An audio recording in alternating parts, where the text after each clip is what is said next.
Liam Knight should not be alive today. At a friend's 18th birthday party back in January, a steel pole was speared straight through his skull. 2 teenagers have been charged over the incident, and the events of that night will soon be heard by a court. Tonight, you'll see the story of Liam's amazing survival and recovery.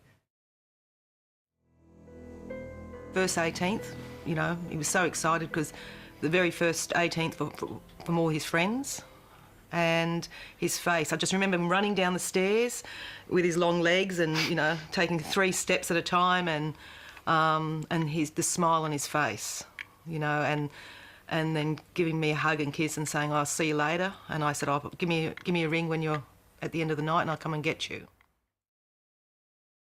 Within an hour of the 000 call, Liam arrived at Sydney's Royal North Shore Hospital. We all sat there saying, "What are you saying?" It went right through his head, right? And he said, yes, it went through his brain and through his head. And then when I saw the scan, the CT scan, I just couldn't believe it. I just looked at this scan, as I said, reality set in that it went right through his head, right through the brain. I'm thinking, how could he be alive? Liam's brothers, Shane, Kyle and Todd, all thought the same thing. I thought he was gone, to be honest. It was straight through his head, the pole, so, you know, just didn't think at all, just froze. I do remember this dropping to the ground and crying, not knowing what to think. Seeing our little brother, you know, who's such a positive, happy-go-lucky guy, just laying there, just being pumped by machines, and that was just absolutely awful.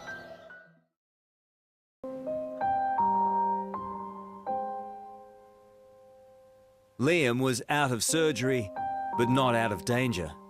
Infection and brain swelling, life-threatening risks. Did you allow yourself to think that he's not going to make it and I have to say goodbye to him at some point? No. Ever? No. Never. No, it was never something that No, wasn't an crept into option. your mind? Not an option. Can you stick your thumb on that, me? Give me a thumbs up. Day after day, he lay in a coma. Family and friends keeping a constant vigil, not knowing when or if Liam would wake up. I needed them to just see him, touch him.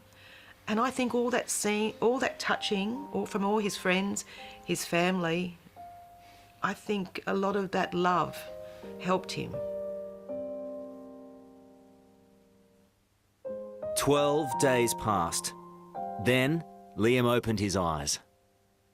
Then he looked at me and he spoke and he said, and he had a really croaky voice, "I want to go to the toilet." And I said, "What?" Well, that's not actually what he said.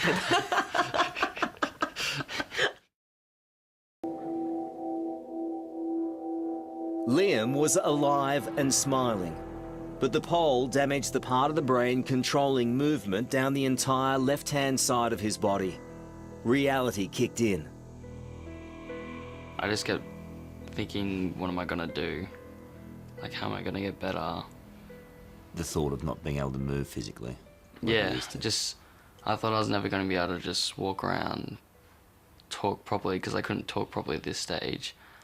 I thought I couldn't do anything. Did you think at that point, is it all going to be worth it?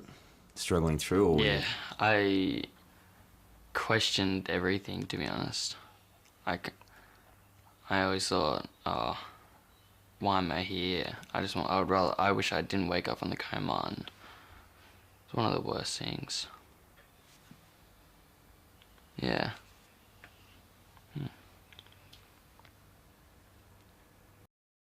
Bigger step.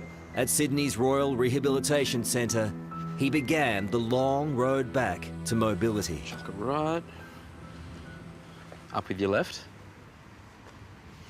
Toe clearance is much better. Liam literally had to learn how to walk again.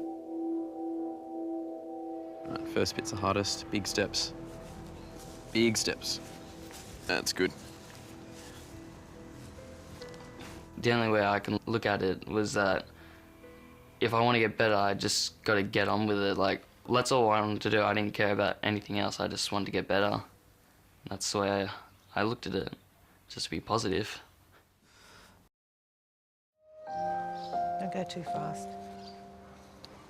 I'm so proud where he's come, but when I watch him walk, it breaks my heart to see him walking with such a disability, because that day, as I said, when he came running out the door and he said, bye, Mum, I'm going and I'll see you later.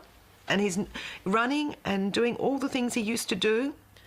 And when I watch him now, I am proud. He's alive and I'm the happiest mother in the world, so don't get me wrong. But on the other hand, I'm also heartbroken. I'm heartbroken that he has to be like this. And when he walks with that disability and he's struggling, I don't like it. But for all that anguish, there's been moments of real triumph too, like the day Liam went back to school in May.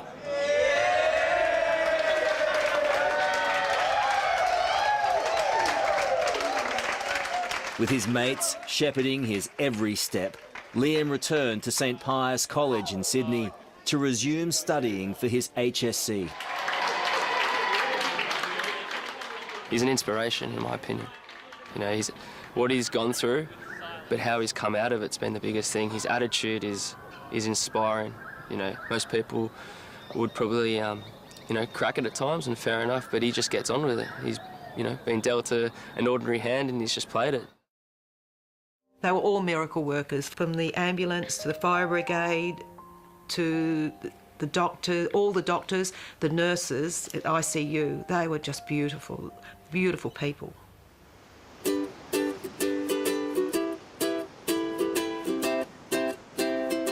And now there are the physiotherapists and surf instructors who are taking up the campaign. How much have you been looking forward to getting out there in the surf? Oh, I am so stoked to get out there. Are you? His #1 aim has been to get back in the water, surfing again.